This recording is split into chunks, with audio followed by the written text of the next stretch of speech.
I think the enemy wants you to think that you don't have enough of stuff. David not only said that it was God who gave you Canaan, that's the promised land. We're not talking about land, we're talking about the lives God has given us. The lives. You are living in what God has given you. That's the difference between me and the person who says, I'm a self-made man. I don't claim that. Everything I have got is the result of something God gave me. Everything. Everything. So I don't want to apologize for it, but I don't want to be proud about it because God gave it to me. You are living in something that was given. And if you don't believe that, you will be prideful. And if you don't believe that long enough, you'll be powerless. Because you'll lean on your own understanding. Because you will say Jesus is Lord, but you will live like logic is Lord. And you'll always be counting. We only have 5. We only have 2. This won't go so far. It's too few. It's too few. I've been studying the Bible for over half my life seriously. To teach it, not just to learn it. And I've been studying the Bible over half my life, not just to preach it, but to live it. One thing I found out in the Bible is that generally speaking, you can find some exceptions, but as a general principle, listen to this. God never looks at your life and says, I can't do it because you have too few of anything. God never looks at people. He never, I can't find in the Bible very many times, there are a few. But this is one of those cases where the exception proves the rule. That mostly the Bible is about a 75-year-old man named Abraham who became a great nation. When you're 75, you only have a few years left. When you're, I could go on and on with this, y'all. When you're making a plan to save the world and you start at 30 and you're going to the cross, why didn't Jesus die at age 75? Why did he do everything that he was sent to do in 3 years? Even better, why didn't he run a big campaign so he could get a big number of disciples so he could have a lot of followers if he's leaving? Why did he spend so much time with 12 men and one of them was Judas?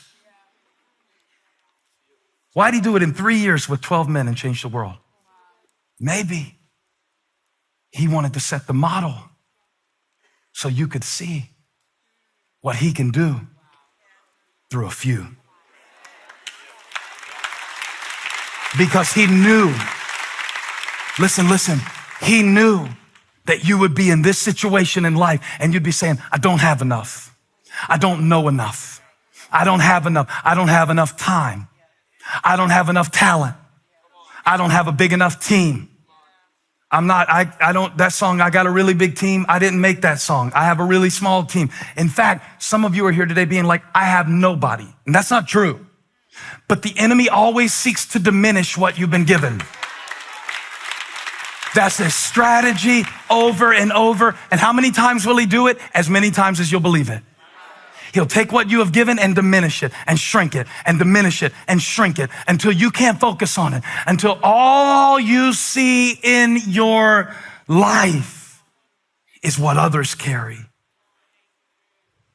Until all you see in your life is the things you don't have, until you forget the few that you do. I want to preach to you today about the few that you do have. If that's finances, I'm talking about the few dollars you have. If that's years that you have with your kids left in the house, I want to speak about the few that you do have. If that's friends that you have who really love you, really believe in you, I want to talk about the few that you do have. If that's the things that you're good at versus the things that you're not, I want to talk about the few that you do have. That's why God used David. He knew what to do with the few. Do you? Are you always waiting for something else? More. God, give me more wisdom. And sometimes God says, the problem is not that you have too few, you got too much. You got too much. God, give me more wisdom, more wisdom, more wisdom. God said the problem isn't the absence of wisdom. The problem is that you have too many opinions. Sometimes you have too much information. God, I just need to know more than I can do it. No, you don't need to know more. I had somebody leave at church one time. They said, I knew all that today before I came. Some of y'all are here like, I knew all about the Ark of the Covenant. You didn't even get to the good part about the tabernacle that they made for it. That was awesome. You can talk about Obed-Edom when you're getting Obed-Edom's house. He was blessed and brought back down. You can talk about that. That was good. I knew all that. You knew it already, but do you do it already? It's what you do with the few. I learned this over and over and over and over again, that sometimes I had more faith with the few than I have with more. What's that about? As few went to many, faith went from big to little. What's that about? Because I start dependent on the cart. I think I need more. So I'm just challenging you this week to take what David said to your own heart when he said that God gave it to them. Look at verse 19 again. I gave them so many scriptures today. Yo, my fear in preaching is running out of stuff.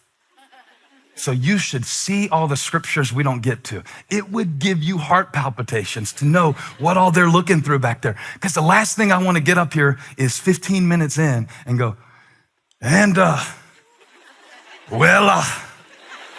I guess So I'm always thinking that I don't have enough to say. Sometimes my biggest mistake in preaching is I try to say too much. I do too much. It's the Ark of the Covenant, it's the book of Revelation, and it's the temple of Dagon. And you're like, whoa, I just had my first cup of coffee. See, it can be just as bad to do too much. Here's David, from a shepherd to a king. And what does he go back to? Verse 19. He said, God spoke it when they were but, what's the word? Few. But few. And then he emphasizes it. Watch this. Few indeed.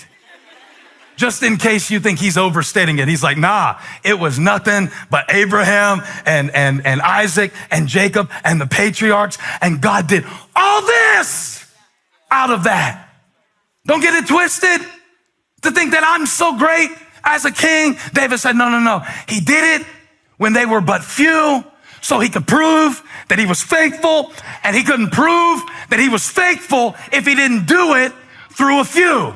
If he did it through a lot, you would consult the lot of your logic and the lot of your resources. So God has you in a season right now where he is stripping away some things and subtracting some things, and some people are leaving, and some things are disappearing, and some certainties are evaporating, and some things you depended on all your life are no longer able to hold you up. So God can show you what he can do through a few. It is almost like Gideon in the Old Testament, where he had 32,000 warriors. And the Lord said, I can't use you yet to deliver my people. Look at Judges 7:2. Why? Because you're not strong enough. Why? Because you're not smart enough. Why? Because you're not experienced enough. No. He said, you have too many.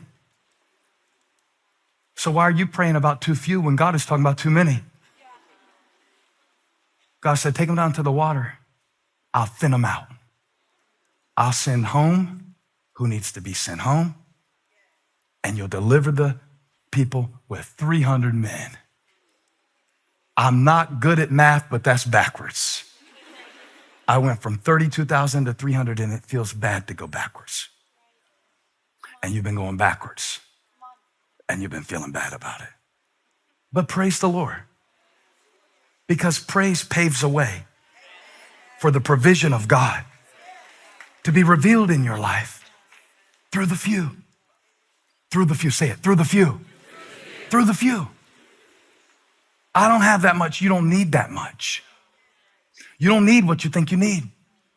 I promise you, I promise you, you don't need what you think you need to do what God has called you to do. Because if you needed what you think you need to do what God had called you to do, and he's the one who called you to do it, he would have given you what you think you need to do what he's called you to do, because he's the one who called you to do it. He doesn't promise stuff that he doesn't provide for. Oh, if I was more even-tempered. No. You need a little bit of that. All right? We're going to subdue it and submit it, and we're going to train it to the Holy Spirit, but you need some of that. You're going to get some self-control, but you need some of that. Oh, if I could do this, if I could do that, if I could be more like this. I went to, when I first went to Shelby, I went to a music director. This guy was a legend. He was the best musician that at that point in my life I had ever met. He played in studios, he played on people's albums, and here I was asking him to come be my keyboard player at a church of just a few hundred people, just a few hundred. Everybody around me told him he won't do it. He doesn't need to be on some church band. He won't play on a church stage. I said, well, let me just go talk to him. And I said, I know that you probably won't do it. You know, by the way, you'll never get a date if you come up with this kind of confidence. I was like, I know you probably don't want to do it. I know you probably. But before I finished, he said, yeah, I'll do it. I said, I can only pay you this much. And it was just a few. I was going to pay him for a week what he could get in an hour. He said, I'll do it. I've been praying about that. I said, oh, okay. So I started doing it. Every week, I'd go over to his house, and it was such a trip, y'all, because I would teach him the songs. Now, let me explain to you. I don't have much musical training, just the chords I learned on my guitar when I was a boy, and that's it. Now, I know those 4 chords really well, but I learned to play guitar off Green Day, Not Bach, Hootie, and the Blowfish. That's how I learned to play guitar. But I know what I know. So I'd go over to his house. He had a little studio in his house. And I would sit down with him. His name was Richard. Still is Richard. But I'd sit down with Richard and I'd take the little chord charts over. I said, let's go over these songs for the week. Not because he needed to learn them, just we were getting it all charted out and he would chart it for me and everything. I would always apologize to him. I always felt bad because he's such a great musician. I mean, he knows jazz, he knows rock, he knows country. He can play anything by ear or by sight. And here I am with a G and a C and a D and an A, and that's the whole song. And I'd say, I'm so sorry, Richard. I know this is so simple. This is so stupid. Me sitting here, a great musician like you, I don't even know all the chords that you know. And one day he stopped me. He said, Stephen, stop thinking. Everybody I impersonate has a country accent, right? Stephen.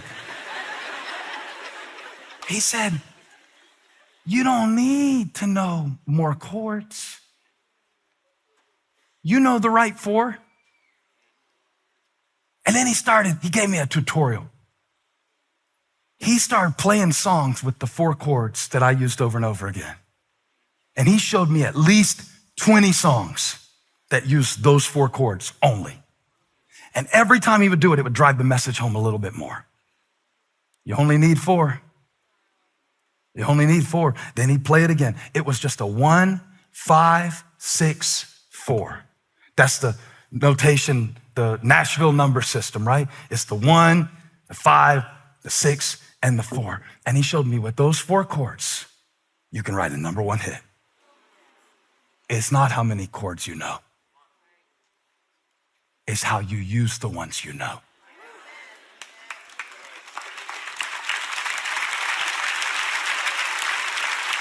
Hey.